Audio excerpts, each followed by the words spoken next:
Hello friends, आप सबका अपने चैनल पर हार्दिक स्वागत है। कैसे हो आप सब? उम्मीद करता हूँ आप सब अच्छे होंगे। तो आज की क्लास में हम कक्षा 9 क्षितिज भाग प्रथम के अध्याय 17 बच्चे काम पर जा रहे हैं के अभ्यास प्रश्नों को सॉल्व करेंगे। यानी ये हमारे क्षितिज विषय का लास्ट चैप्टर है। हमने सभी अध्यायों के अभ्यास प्रश्नों को अच्छे से सॉल्व कर लिया है। उन क्लासेस को आप चैनल की प्लेलिस्ट पर जाकर चेक कर सकते हैं। तो आज का हमारा चैप्टर का नाम है बच्चे काम पर जा रहे हैं। चलिए शुरू करते हैं। देखें, पहला प्रश्न दिया गया है। पहला प्रश्न है, कविता के पहली 2 पंक्तियों को पढ़ने तथा विचार करने से आपके मन मस्तिष्क में जो चित्र उभरता है उसे लिखकर व्यक्त कीजिए। यानी इस कविता में प्रारंभ की 2 पंक्तियों को पढ़ने से और विचार करने से हमारे मन मस्तिष्क में जो चित्र उभर रहा है उसे लिख कर क्या करना है? व्यक्त करना है। देखें तो इसका आंसर क्या होगा? तो कविता की पहली 2 पंक्तियों को पढ़ने से हमारे मन में कुछ गरीब बच्चों की, किसकी? कुछ गरीब बच्चों की अत्यंत ही दयनीय स्थिति का चित्र उभरता है, क्योंकि उनकी आर्थिक स्थिति खराब होने के कारण उनका जो बचपन है वो क्या हो गया है? खो गया है। वे अपनी और अपनी परिवार की जिम्मेदारियों को उठाते हुए 2 हाथ निरंतर उनके क्या है? क्रियाशील है। यानी वो लगातार क्या कर रहे हैं? काम कर रहे हैं ताकि वो अपनी और अपने परिवार की जिम्मेदारियों को पूरा कर सके। इनकी आंखों में कुछ सपने हैं और उन सपनों को वो पूरा करने में अभी वो क्या है? असमर्थ है। ठीक है, तो पहली 2 पंक्तियों से हमें कुछ गरीब बच्चों की दयनीय स्थिति का चित्र हमारे मन में उभरता है, जिससे हमें पता चलता है कि उनकी आर्थिक स्थिति खराब होने के कारण उनका बचपन उनसे छीन गया है। साथ ही वो अपनी और अपने परिवार की जिम्मेदारियों को पूरा करने के लिए लगातार क्या है? क्रियाशील है, लगातार काम कर रहे हैं। उनके कुछ सपने हैं, वो सपने अपनी आंखों में वो संजे हुए हैं, लेकिन अभी वो उनको पूरा करने में क्या है? असमर्थ है। अगला प्रश्न है, कवि का मानना है कि बच्चों के काम पर जाने की भयानक बात को विवरण की तरह न लिखकर सवाल के रूप में पूछा जाना चाहिए कि काम पर क्यों जा रहे हैं बच्चे। कवि की दृष्टि में उसे प्रश्न के रूप में क्यों पूछा जाना चाहिए। यानी कवि कह रहा है कि बच्चों की जो ये भयानक स्थिति है, इस बात को एक विवरण की तरह न लिखकर एक सवाल की तरह हर किसी को पूछा जाना चाहिए कि आखिर काम पर बच्चे क्यों जा रहे हैं, और कवि उसे प्रश्न के रूप में क्यों पूछना चाहता है उसका हमें कारण बताना है। तो बच्चों की स्थिति के जिम्मेदार कौन है? केवल समाज के लोग हैं। कौन है? समाज के लोग। समाज को जागरूक करने और इस समस्या के समाधान के लिए प्रयत्न करने पर विवश करने के लिए समाज के समक्ष इन प्रश्नों को पूछना क्या है? उचित और न्यायोचित है। यानी समाज को जागरूक करना चाहिए, उनसे ये पूछा जाना चाहिए कि भाई इस समस्या का समाधान कैसे किया जा सकता है। आखिर बच्चे जिस उम्र में अपना बचपन हंसी खुशी जीने चाहिए उस उम्र में वो काम पर जा रहे हैं, जिस उम्र में वो शिक्षा प्राप्त करने के काबिल है उस उम्र में वो कचरा बीन रहे हैं, घर की जिम्मेदारियों को पूरा कर रहा है। तो आखिर इसके पीछे वजह क्या है? इसका समाधान क्या है? इन सभी बातों को समाज के सामने क्या होना चाहिए? पूछना चाहिए। ठीक है, ताकि उनका कुछ न कुछ क्या हो? समाधान हो सके और उनका भविष्य उज्जवल बनाया जा सके।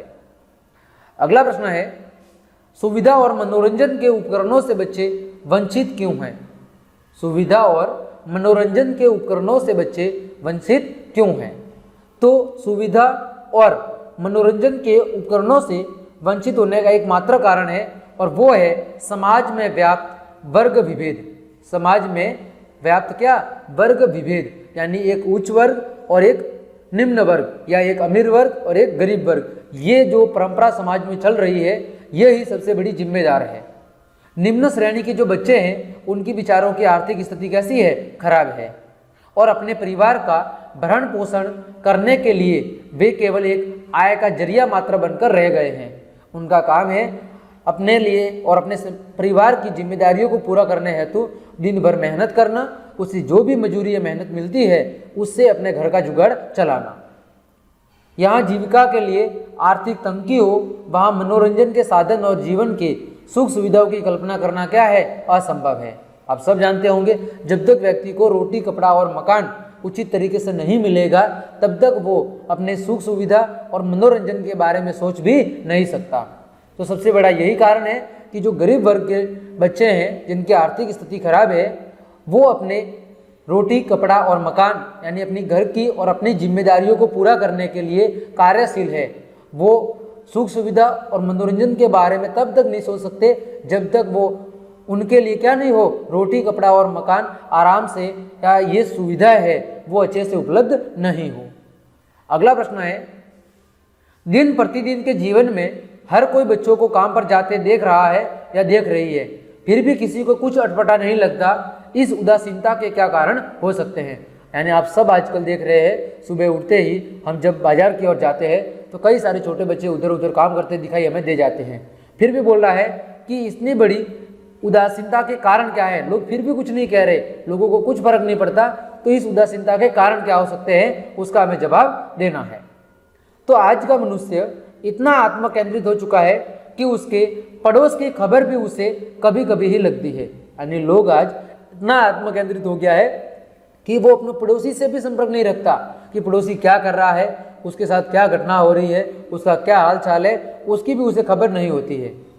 यानी मनुष्य खुद अपनी परेशानियों को सुलझाने में इतना व्यस्त है कि किसी और की परेशानी की तरफ देखने तक की उसे फुर्सत नहीं है। लोगों को कम कीमत में क्या मिल जाते हैं, अच्छे श्रमिक मिल जाते हैं, और इसीलिए इनके विरुद्ध कदम उठाकर वे स्वयं को इस सुख से वंचित नहीं करना चाहते। यानी अगर वो इस प्रकार की समस्या के खिलाफ अगर कदम उठाएंगे तो उन्हें कम कीमत में अच्छे श्रमिक नहीं मिल पाएंगे, यानी उनका खुद का नुकसान होगा। इस वजह से वो उन सुख सुविधाओं से वंचित नहीं होना चाहते और इस प्रकार की समस्या को उजागर नहीं करना चाहते। ठीक है, हर कोई व्यक्ति अपने आप को अमीर बनाने की दौड़ में लगा हुआ है कि वो अपनी सुख सुविधाओं की क्या करे, पूरी पूर्ति कर ले, बाकी दुनिया से उसे कोई लेना देना नहीं है। अगला प्रश्न है, आपने अपने शहर में बच्चों को कब कब और कहां कहां काम करते हुए देखा है? हमें बताना है कि हमने अपने गांव या फिर शहर में कब कब और कहां कहां पर काम करते हुए बच्चों को देखा है। तो आप सब जानते होंगे, हमने दुकानों में काम करते हुए बच्चे नजर आते हैं, ढाबों में बर्तन साफ करते हुए नजर आते हैं, बड़े बड़े दफ्तरों में चाय देते नजर आते हैं, बस में भी काम करते हैं, और घरों में अक्सर कम उम्र के बच्चे ही काम करते देखे गए हैं। साथ ही कल कारखानों, फैक्ट्रियों, अलग अलग जगहों पर, न जाने कितने जगहों पर हमें कम उम्र के बच्चे हर रोज काम करते हुए दिखाई देते हैं। अगला प्रश्न है, बच्चों का काम पर जाना धरती के एक बड़े हादसे के समान क्यों है? बच्चों का इस कम उम्र में काम पर जाना धरती के एक बड़े हादसे जैसा क्यों है, इसका हमें कारण बताना है। तो आज के बच्चे क्या है, कल का भविष्य है। आज के बच्चे ही क्या है, कल का भविष्य है। यदि समाज में बच्चों की प्रगति पर अंकुश लगा दिया जाए तो देश का भविष्य क्या ऐसा होगा, अंधकारपूर्ण होगा।